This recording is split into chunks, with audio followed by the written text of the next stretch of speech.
I'm one of those people who says, how hard can it be? I'm constantly undertaking projects I have no formal training in. Built a backyard ADU from scratch, remodeled my bathroom in a weekend. I redid the suspension of my wife's Volvo 240. Most of these things are done out of pure cost savings, but I truly love to work with my hands. It's gratifying to see something come together before your eyes. All of these projects were taken on after watching hundreds of YouTube videos. This channel was no different. I had to watch so many other YouTube creators take old bikes, fix them up, and give them new life. The difference here was that I was undertaking a project for pure enjoyment, all gratification.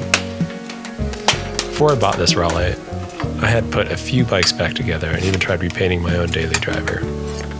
I used some of the Spray Bike products, but didn't like how matte the finish came out. For the money I was paying, I thought I could do better. I found this Raleigh on Craigslist nearby. It was $30 for the whole bike. It was a perfect candidate for a restoration though. Rough looking, but lots of potential. The plan for the bike was simple. Strip the parts, clean them up, salvage whatever I could. Repaint the frame and upgrade the drivetrain and cockpit to something a bit more modern. I really wanted to leave no stone unturned. I pulled every ball bearing out, cleaned it, greased it, every piece of metal cleaned and polished. I wanted this to look and ride like a brand new bike. It didn't all go to plan though. A lot of the standards on this bike were new to me. The cothered crankset wasn't necessarily highly serviceable. However, I was able to remove it and reuse the pin with a little brute force. Removing the vintage freewheel required an old rare tool that cost lots of money, but I was able to remove it, although I had to destroy it in the process. Once I got the new freewheel on, I had to respace the rear axle so that the extra gears would fit between the dropouts. This meant I had to dish the rear wheel to compensate so that the rim would stay centered between the dropouts. What looked super easy on YouTube turned out to be a complete head scratcher in real life. But that fell in line with most things in my life. When I made the first video on this bike, I brushed over these hardships.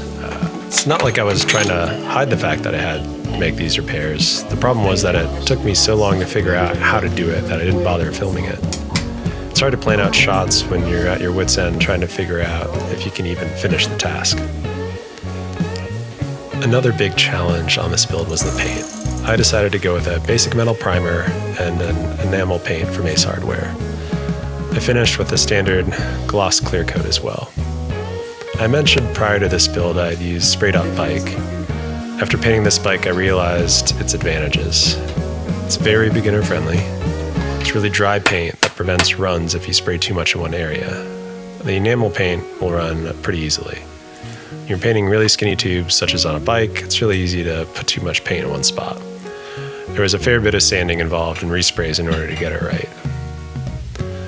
Repainting the logo, though, was actually pretty easy for me. I have a desktop vinyl plotter that I used to make stencils, so I felt pretty comfortable lining up the different layers in order to get a good final product. In the end, I was able to reuse the handlebars, stem, crankset, brakes, seat posts, saddle, pedals, wheels, and bottom bracket. Everything cleaned up real nice, and these old parts took to a polish really well. It was super gratifying. I replaced the 5-speed freewheel with the new 7-speed one, along with the derailleur and shifter. I kept the Wyman brakes, but upgraded the levers to something that inspired a lot more confidence when stopping. I also put some new grips and tires on as well. Part of me really wanted to keep the bike original, but I also wanted the bike to be ridden again.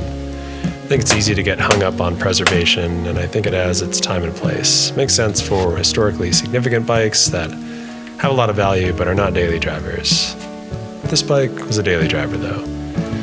It was used until something easier and safer came along.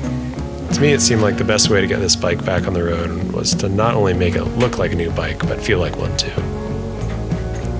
I put the bike up for sale, and within a day, someone came by to purchase it. It was a present for his wife. She wanted something to ride through Golden Gate Park on her way to work.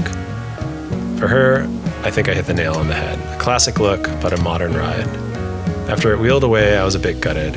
I put so much effort into bringing it back, I was sad to see it go. This feeling lasted for a few days, but as you can see, I managed to fill the void with a few other bikes. Plenty more fish in the sea.